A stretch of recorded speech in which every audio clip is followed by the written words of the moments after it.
Good afternoon, I'm Josh the Furnace Guy. A lot of furnace work takes place in dark basements, so for the last 20 years I've had a pretty keen interest in flashlights. Recently, advancements in LED technology and rechargeable batteries have really improved this space. Tonight I'd like to look at a few flashlights that I've acquired recently and compare the three.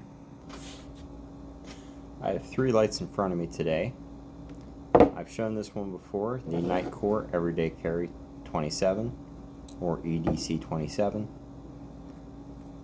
It's a good light. It's the first of these I've tried. It's nice and thin. It fits very nicely in a pocket. The next of these I've tried is this Olight Arkfeld.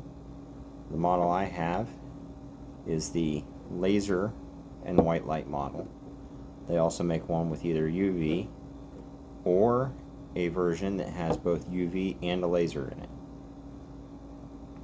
And the last I've got here is the Streamlight Slim Wedge. This is a smaller version of the wedge that they've been making for a year or two now.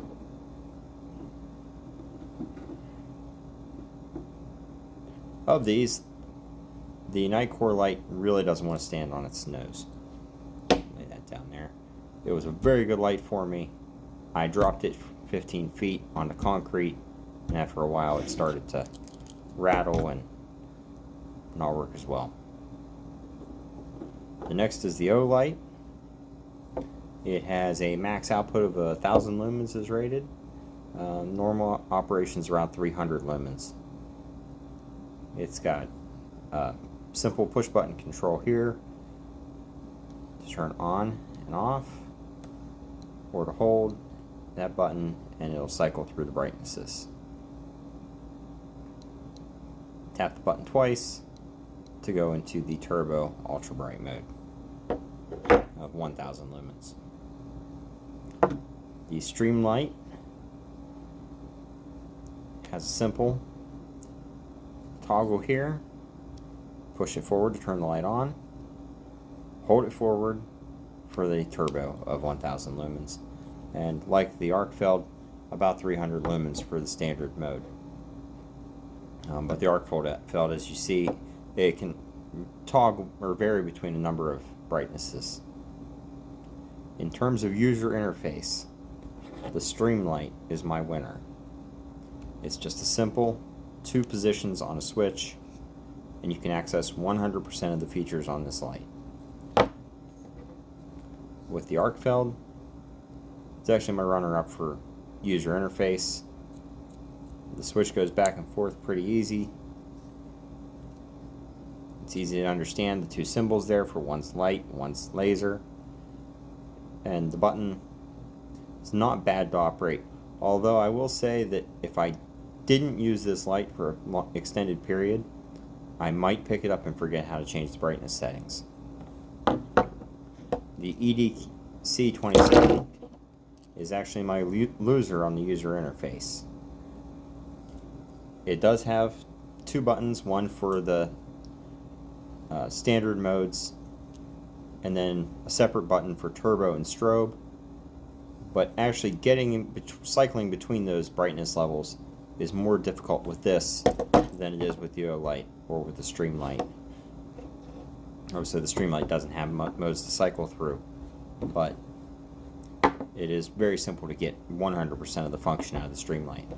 Also, there's a complicated lock and unlock sequence on this Everyday Carry 27 that takes a little figuring out.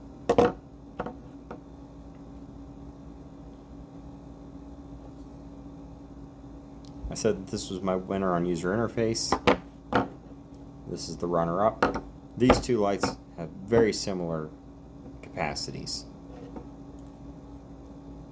The EDC 27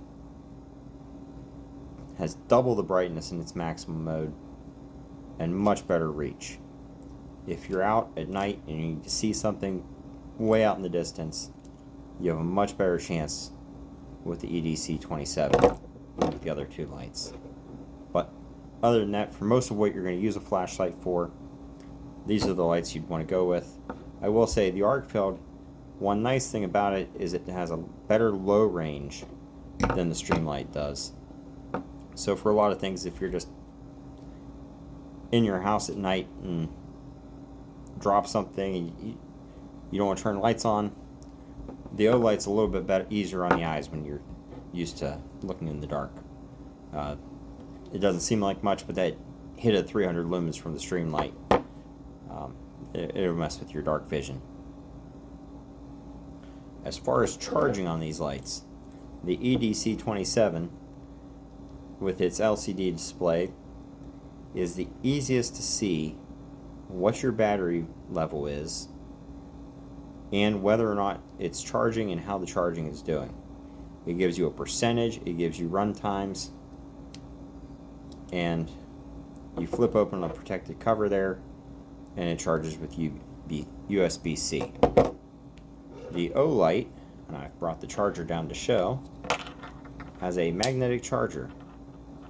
It hooks on there using the magnet that's built into the end of the light to hold it in place, and a red-green indicator to show you whether your battery's charging or fully charged. I will say, charging this in a truck during the day, it's very difficult to see that red-green indicator to know whether or not your light's charged. The Streamlight has a small LED buried in the switch. Again, it's a red-green indicator, charging or charged.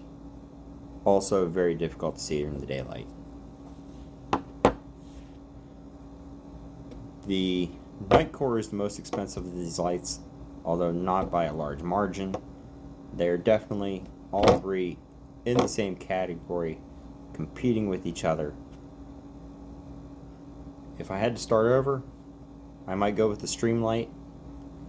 I would be tempted with the Arkfeld to spend a little more if I was going to do it again and go with the version that has both the laser and ultraviolet. I don't find myself using the laser very often, but UV is a nice function to have on a flashlight. And so if I had to do it again, I would probably do that. Although every once in a while the laser might be nice, so I would probably want to still have a version with that on it.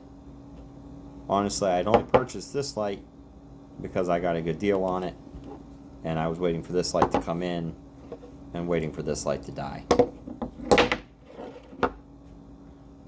I hope you found this video informative. I'm Josh the Furnace Guy. Have a nice day.